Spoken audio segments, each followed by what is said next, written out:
So mom goes and follows the orders that the head organization told her, which was to get closer to the main character and bring the main character into their side. And the main character is full on, like, very suspicious of her behavior. He doesn't fully trust it because, again, she's been neglecting him for 19 years. It's not going to be easy for her. And even his dad questions her about her behavior, which she's like, gives him a line that she used to say when she was pregnant with the main character. And he believes it, though he's still side-eyeing her. He believes what she said. I'm like, honey, dude. I'd be like putting spies on my wife when she started giving our child that she outright neglects attention and affection. Like, I'd be thinking something's going on. I wouldn't be trusting her if her behavior to our child changed 180. So things are not going very well for the male lead because of the videos were broadcasted about him, even though what he stated was reasonable, especially after what happened with his coworker. People on the internet are not taking it very well. They have dug into his past. They can't find anything against him, but they're trying to spread rumors about him, scandals about him, stating that he botched surgeries, that he's taken money under the seat, even though he wasn't a surgeon, and he's never done any of those things. That he's a psychiatrist. They're literally accusing him of things that aren't even in his department. This is how messed up these are people. They're accusing his parents of being dirty cops. And they're going to his workplace trying to get him fired, saying he doesn't deserve his job as a as a teacher. Like, it is not great. And the school, they temporarily fire him, not like completely fire him, but make him go out of work for a while until everything is cleared for a bit, and then they would bring him back. I am not kidding. He has to go through all of this. The male lead sister is amazing. This scene really proves how great she is.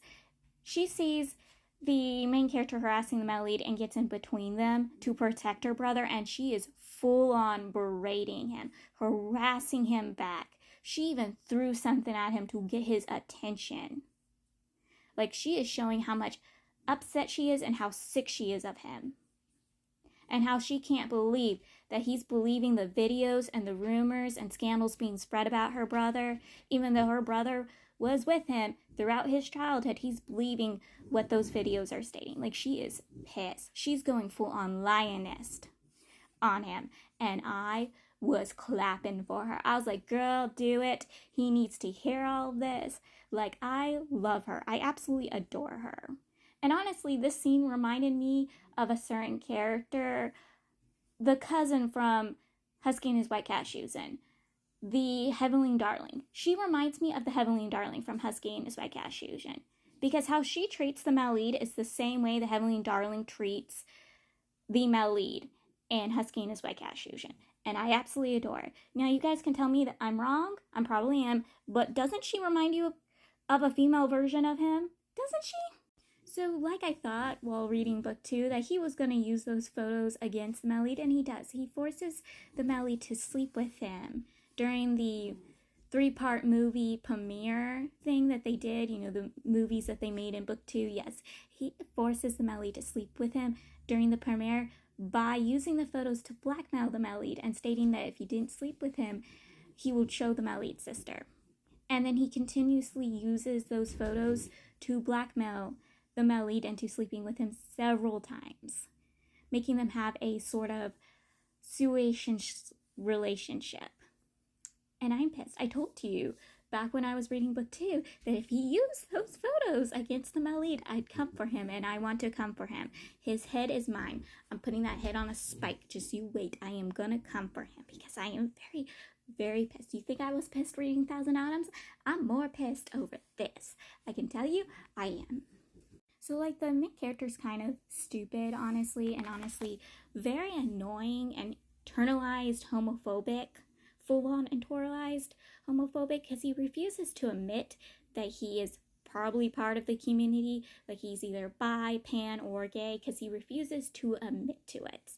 Even though he repeatedly forces himself on the male lead, repeatedly has dreams about the male lead, wants to be by the male lead's side, gets repeatedly jealous when others get close or take photos or are near the male lead.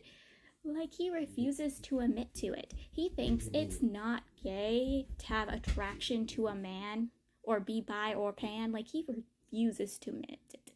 And I'm like, honey, you are.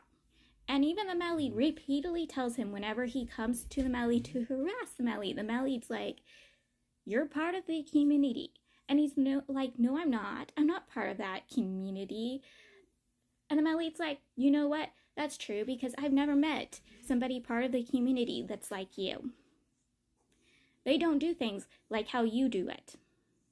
Or if you were part of the community would have been ashamed to have you in it. That they would be ashamed. And I love that. Like, yes, Samelid is still kind of homophobic, but he's not like a terrible, horrible version of homophobic. He's still homophobic, though.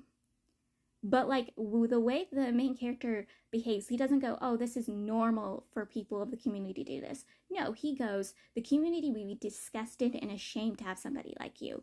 And I love that. Now, I guess it could be just him berating the main character, but I love the fact that he doesn't drag the community down for the way the main character acts.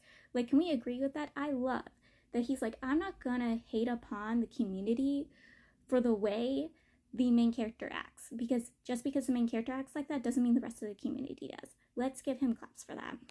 Also, we see another homophobic person in this. Most of everyone isn't homophobic, really, that we get introduced to, and when the communities talk about, they don't make disgusting opinions, but this woman does. Basically, right beside the main character Malid, when they were watching a movie, was a young gay couple having lots of fun, and the gay couple got up and left.